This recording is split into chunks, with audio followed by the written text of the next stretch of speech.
Niffty's character in Has-Been Hotel is easy to overlook.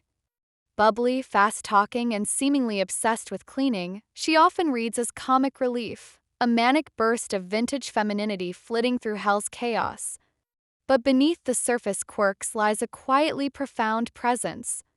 Niffty is not a prophet in the traditional sense.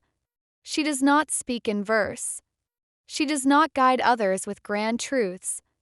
But like Al-Mustafa in Khalil Gibran's The Prophet, she is a remnant of a past still lingering in exile, preparing in her own sacred way for a homecoming that has yet to arrive. Gibran writes, "He had waited 12 years in the city of Orphalese for a ship.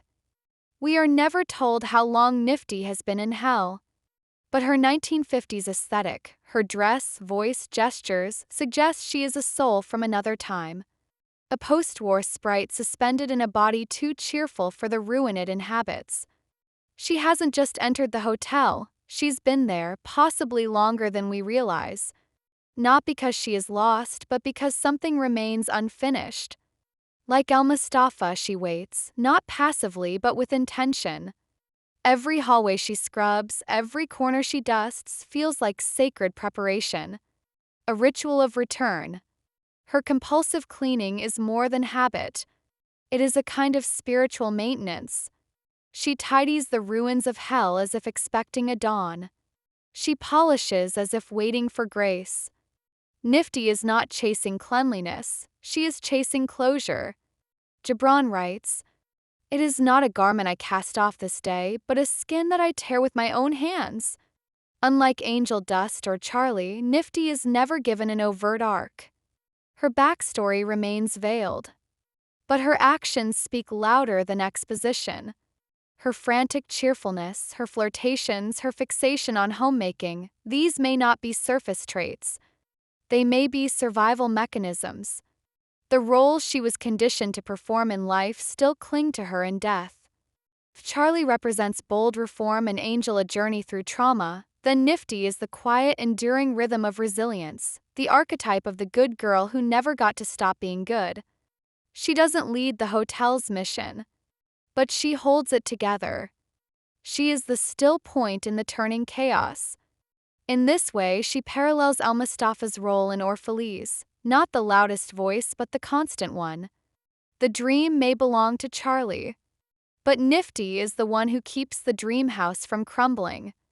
Gibran writes, "You have been our noontide and twilight, and your youth has given us dreams to dream." People of Orphalese speak these words to Al-Mustafa. In Has-Been Hotel, they could be said of Niffty. She is the noontide and twilight, the flicker of joy in a place built on sorrow. A balm, even if she doesn't realize it. Her femininity is retro, curated, a performance from a time when women were expected to smile through everything. It is more costume than freedom, but there is truth beneath it. Her kindness is not ignorance.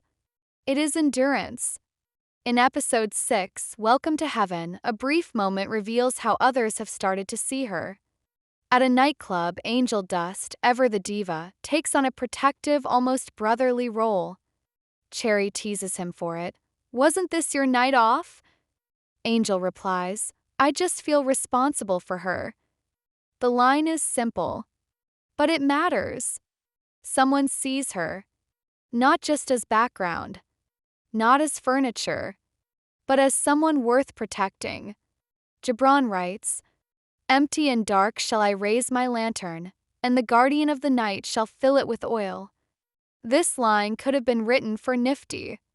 She is the guardian of the night, not in power but in presence. She does not carry fire. She keeps the hearth.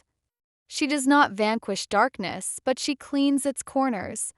She is the soul who dusts the forgotten spaces, who keeps light alive not through strength but through steadiness. Her lantern does not blaze, but it glows, quietly, faithfully, ready to be filled. She is not a voice of redemption but of restoration. Not a herald but a homemaker. Not a fighter but a keeper of peace. Unlike Al-Mustafa, Niffty's ship has not yet come. Her departure lies somewhere ahead, in silence, in mist. But when it does arrive, when her story is finally allowed to rise to the surface, it will not be loud. It will be sacred. And it will hurt. 'Cause the tragedy of Niffty is not that she has secrets. It's that no one has thought to ask. Her silence is mistaken for simplicity. Her light is mistaken for decoration. But she is not a caricature. She is what lingers after the sitcom ends.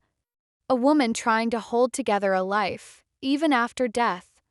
She is a witness. To joy. To sorrow. To broken dreams and fragile hopes. She is a steward of forgotten corners. A bearer of the past.